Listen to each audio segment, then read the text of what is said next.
orang lain yang hilang kehormatannya. Untuk itulah nanti ada perhatian yang sangat serius termasuk dalam fungsi menunaikan ibadah Ramadan ini. Dianggap sukses seseorang puasa ketika ia mampu mentransformasikan, merubah keadaan bagian tubuhnya itu menjadi lebih baik dari sebelum dia menunaikan puasa. Dan diantara yang dilatih menjadi baik itu lisannya.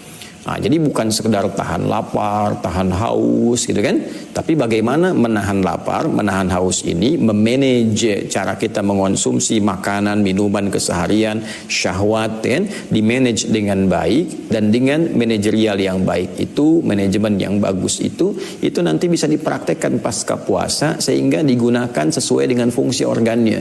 Apa sih fungsi telinga itu? Mendengar yang bagaimana yang harus didengar, bicara yang bagaimana yang harus dituturkan, kemana kaki ini mesti melangkah, diatur supaya jadi pribadi yang lebih bagus. Itulah disebutkan kenapa ada istilah kembali kepada fitrah, Idul Fitr. Ya, bukan hanya kembali makan yang sebelumnya tidak makan kita di awal, tapi menunjukkan juga kembali kepada asal fitrah, yaitu cenderung pada kebaikan, al-mail ilal haq. Ya, jadi manusia itu punya fitrah cenderung baik. Karena itu bila ada seseorang yang berbuat tidak baik, hatinya pasti menolak. Karena dalam hati itu ada fitrah. Istafti qalbak, kata Nabi. Kalau engkau sedang galau, kan, sedang bingung, tanyakan pada hatimu yang paling dalam untuk memperbaiki diri. Nah, di sini Nabi SAW menyampaikan siapa yang mengklaim dirinya sedang menunaikan puasa, tapi tak mampu mengendalikan lisannya, tak mampu mengontrol tuturnya. Ya, dia berkata yang tak pantas. Qaulaz zur itu kemarin saya pernah tegaskan, kata-kata yang kotor, termasuk kotor di sini jorok, ya. Ada kaitan dengan apakah pornografi atau tindakan porno aksi dengan lisannya dan sebagainya, atau juga kata-kata yang merendahkan, ya, kata-kata yang menghinakan, meruntuhkan kehormatan orang, atau juga kelihatannya lembut tapi menipu, ya kan? Ada kalangan-kalangan yang boleh jadi kata-katanya tersusun sopan, rapi, tapi di dalamnya ada unsur penipuan, ada unsur perendahan, ya, ada unsur yang menghilangkan kehormatan. Ya, kita berlindung kepada Allah dari hal-hal yang tidak baik, ya, tapi saya sangat kecewa ketika ada kasus-kasus tertentu bahkan untuk menggunakan kejahatan tingkat tinggi, ya, extraordinary crime seperti korupsi, itu telah berani menggunakan istilah agama. Ya, uang zakatkah itu ataukah juga kodenya pengajian, itu hisabnya besar sekali di hadapan Allah itu, karena menggunakan istilah agama untuk kemaksiatan yang kriminalnya tinggi sekali. Ya, mudah-mudahan dipandu untuk bertobat, mengembalikan hal-hal yang buruk dalam hidup itu sehingga semua kita masih berpeluang menjadi orang baik. Itu intinya. Nah, orang yang masih mengerjakan perbuatan itu wal amala bihi falaysa lillahi hajatun fi an yada'a ta'amahu wa syarabahu, maka bagi Allah nggak penting puasanya itu, ya, tidak penting, tidak bernilai ia meninggalkan makanan dan minumannya, lapar dan hausnya.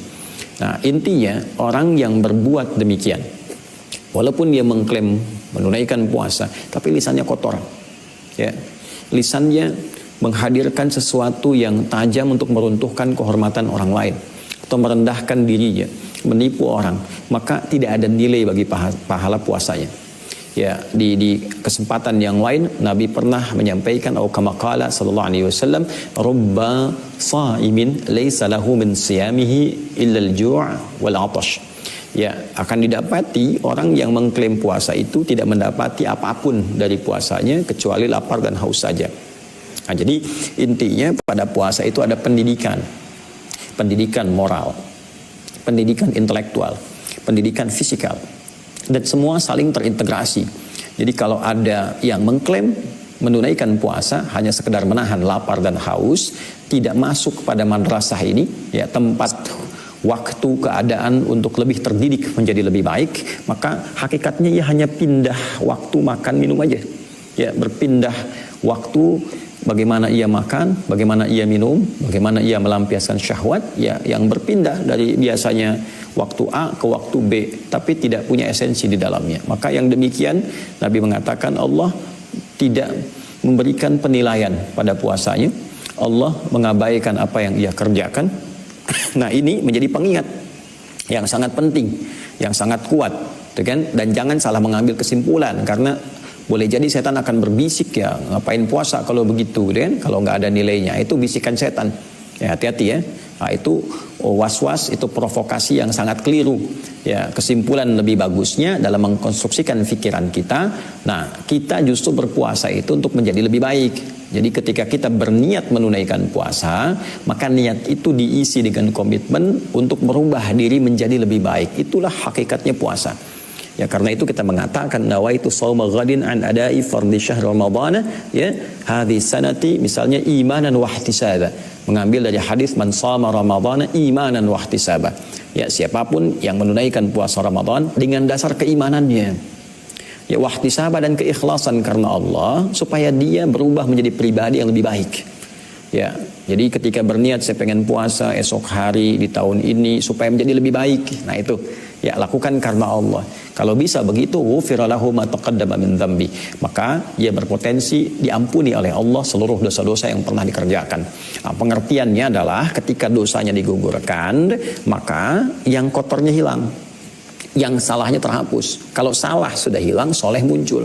Itu yang dimaksud transformasi dari perbuatan salah menjadi soleh. Ketika selesai puasa, kembalilah ia kepada fitrah.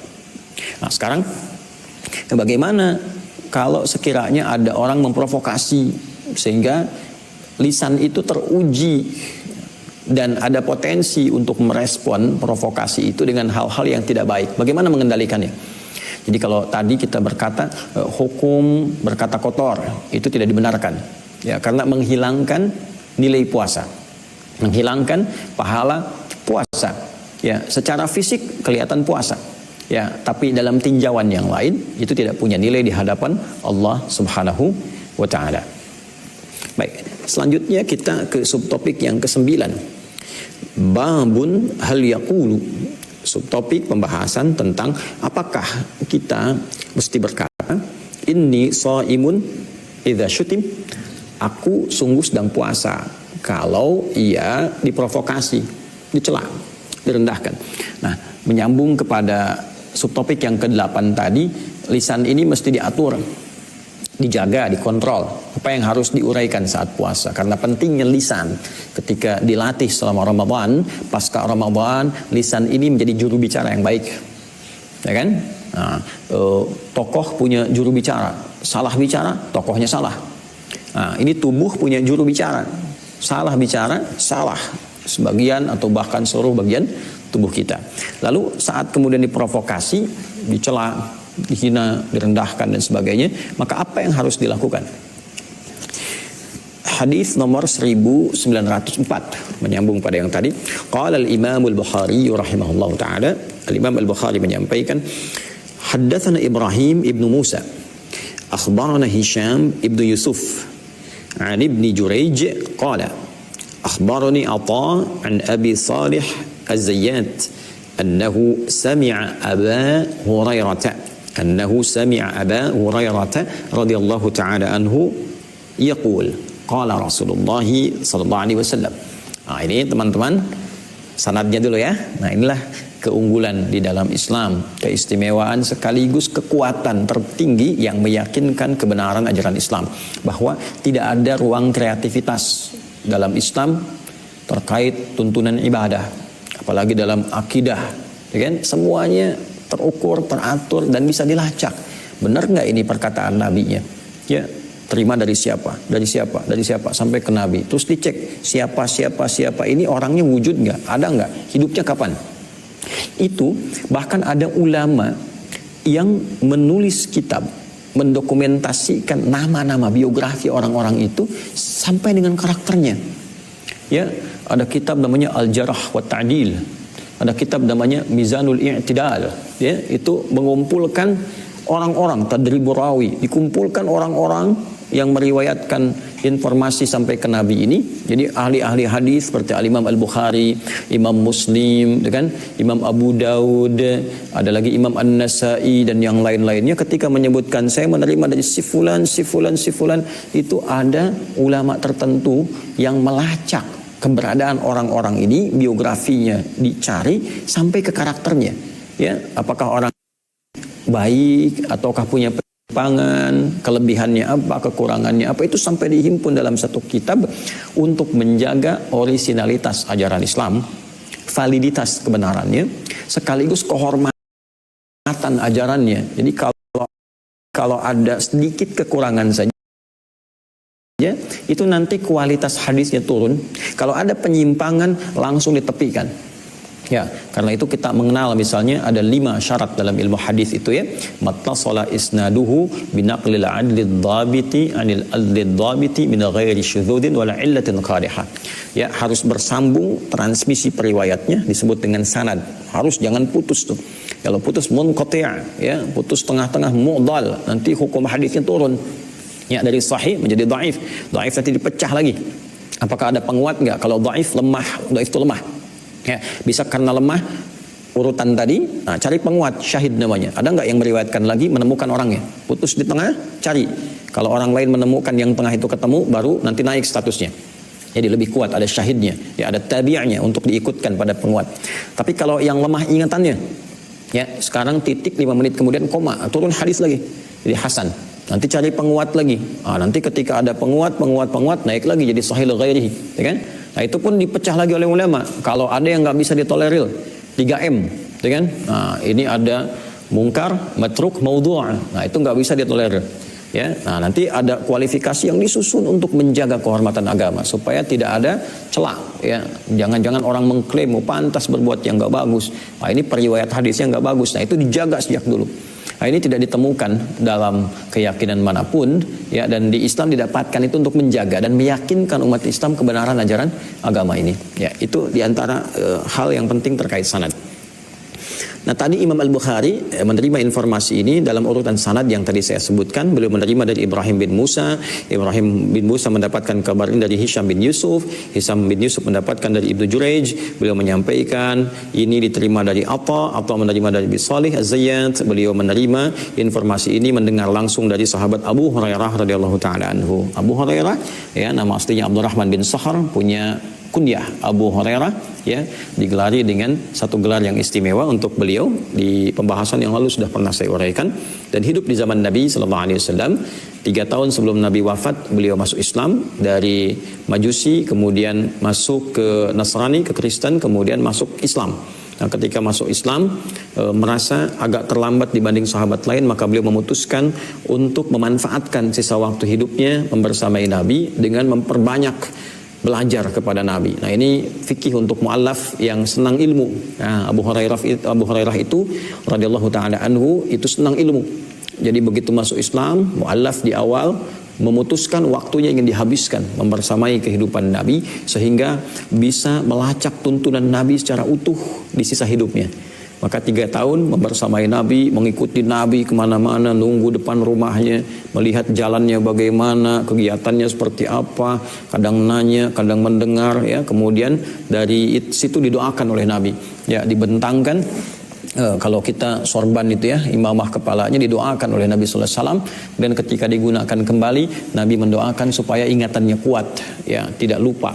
Dan dari hadis-hadis itulah disampaikan pada sahabat yang lain, dikonfirmasi oleh yang lainnya, dituliskan, didokumentasikan, dan sampai kepada kita. Di antara yang mendokumentasikan itu Al-Imam Al-Bukhari. Apa yang disampaikan Nabi SAW? Qala Allah Azza wa Jal, ya, Allah berfirman dalam hadis qudsi tentunya. Saya pernah jelaskan di pertemuan yang lalu perbedaan antara Al-Quran, hadis qudsi, dan hadis yang biasa. Ya, kalau Al-Quran semua lafaz dan makna dari Allah. Nabi nggak punya campur tangan. Nabi hanya menyampaikan kembali dengan lafaz yang sama, serupa, dengan makna yang sama yang Allah ajarkan kepada beliau. Ya kan?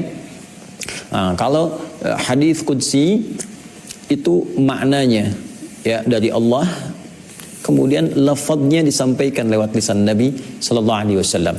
Di lafaznya Nabi yang sampaikan, maknanya dibimbing oleh Allah.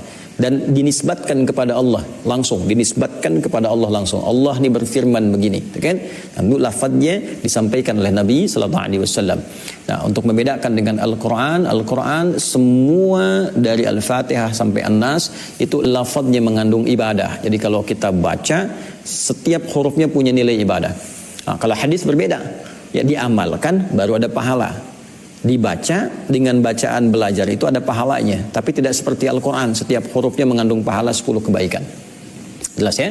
Nah, kalau hadis biasa disandarkan pada Nabi SAW, maknanya dibimbing oleh Allah, lafadznya disampaikan oleh Nabi, dijelaskan maknanya oleh Nabi. Jadi semua yang bersumber dari Nabi pada hakikatnya itu bimbingan dari Allah. Wa ma yantiqu 'anil hawa in huwa illa wahyu yuha. Itu ada di Al-Quran surat An-Najm. Tidak menyampaikan beliau dari kepentingan pribadinya sallallahu alaihi wasallam, tapi dibimbing oleh Allah. Bimbingan dari Allah inilah yang dibagi kepada 3 bagian. Ada yang pedoman kehidupan, kurikulum langsung 114 surah, 30 juz, itulah Al-Quran. Makna dan lafadznya langsung dari Allah. Nabi tidak punya kewenangan sedikit pun, tidak punya hak sedikit pun ya untuk menambah, mengurangi, merubah. Semua terjaga dan Allah yang jaga langsung. Inna nahnu nazzalna dzikra wa inna lahu lahafizun. Dengan keagunganku aku yang turunkan Al-Quran sebagai pengingat lewat Muhammad sallallahu alaihi wasallam, dan aku yang berkomitmen menjaganya ya dengan sistem yang terukur. Karena itu rapi sampai sekarang. Ya, nggak ada kita temukan Al-Quran beda. Dimanapun dibaca sama, setiap hurufnya sama, tidak ada kekeliruan. Ya, semua terukur dengan sempurna. Nah, kemudian kualifikasi selanjutnya ada hadis. Hadis dibagi 2, ada hadis qudsi dan hadis biasa, seperti yang tadi pernah saya uraikan. Apa yang disampaikan? Qala Allah Azza wa Jalla, Allah Subhanahu wa taala berfirman, "Kullu amali ibni Adam lahu illa as-siyam." Fa innahu li wa ana ajzi bih. Ya. Seluruh amal ibadah anak Adam, anak keturunan Adam. Ini ungkapan dari manusia.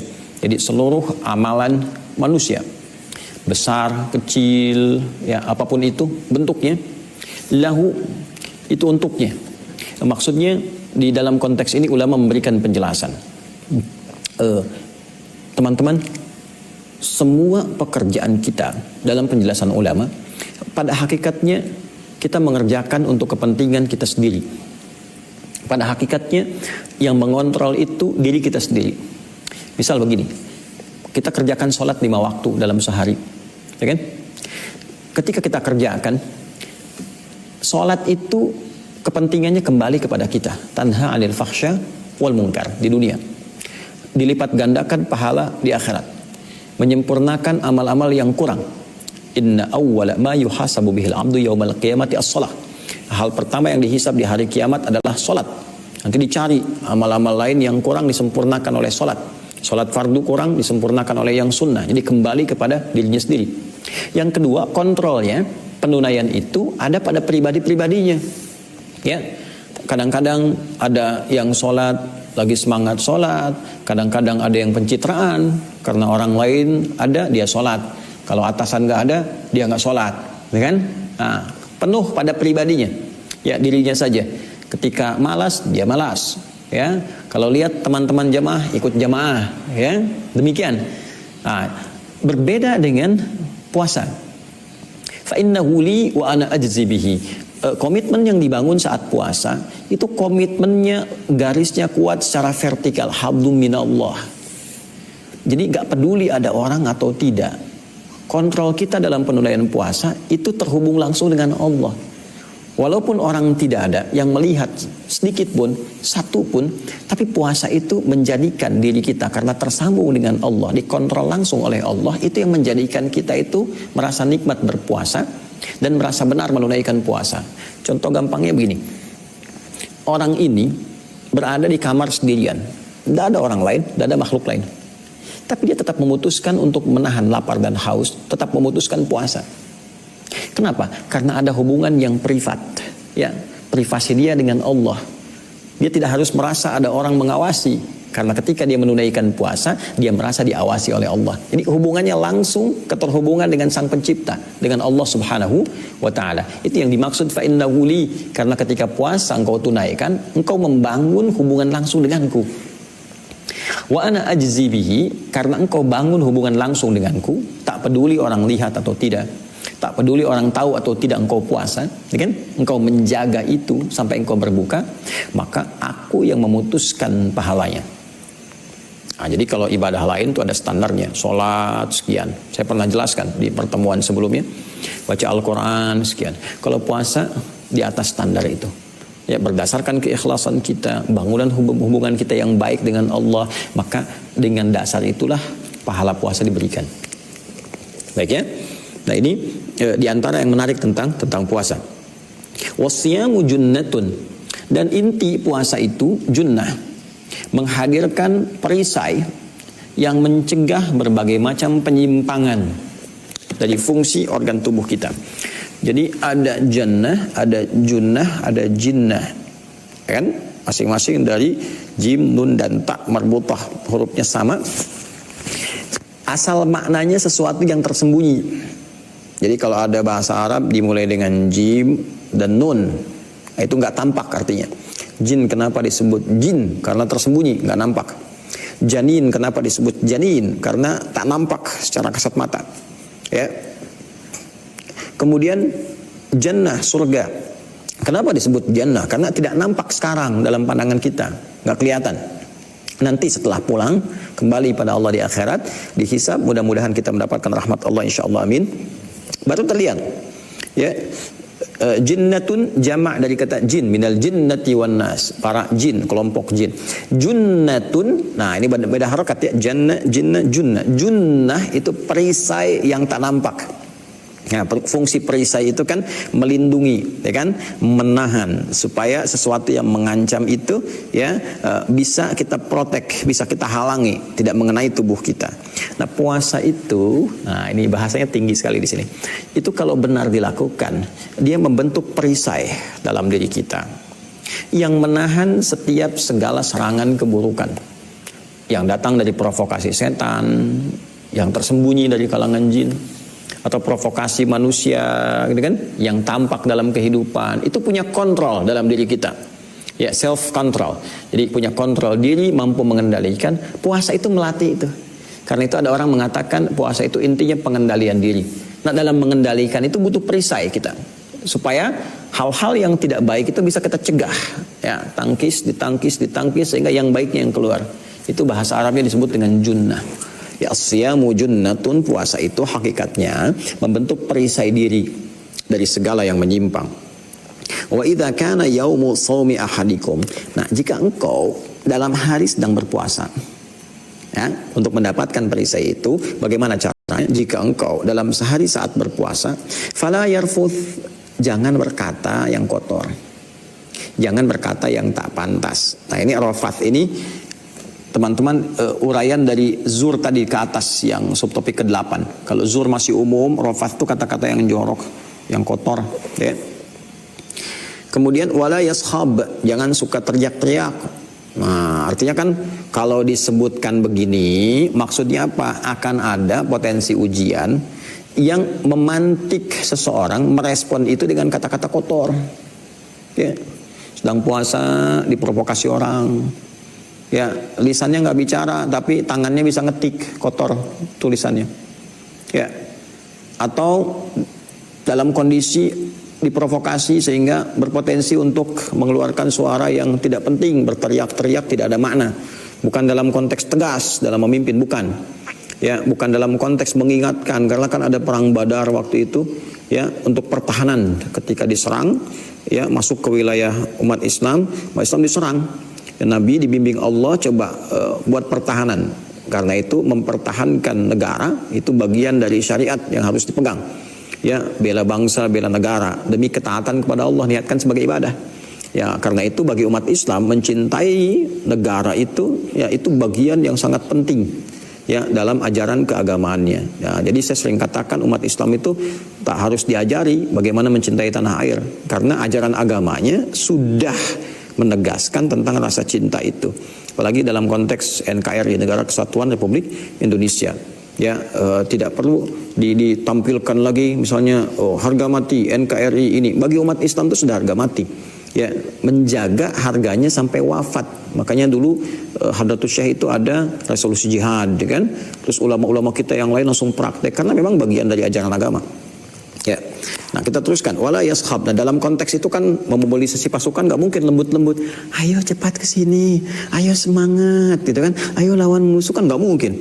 Ya, komando ini bergerak itu kan harus. Nah, kalau itu nggak apa-apa. Yang dimaksud di sini adalah bertengkar, berteriak-teriak nggak jelas, maki-maki orang, gitu kan? Kata-kata kotor, menipu. Nah, terus kalau itu berpotensi terjadi bagaimana? Fa in sabbahu ahadun. Kalau tiba diprovokasi, dicela misalnya, ya, au qatalahu, atau diprovokasi untuk bertikai, bersengketa. Faliyaqul inni mru'un shaimun. Nah, maka katakan saya sedang puasa. Ya kan? Nah, di sini ada dua objeknya.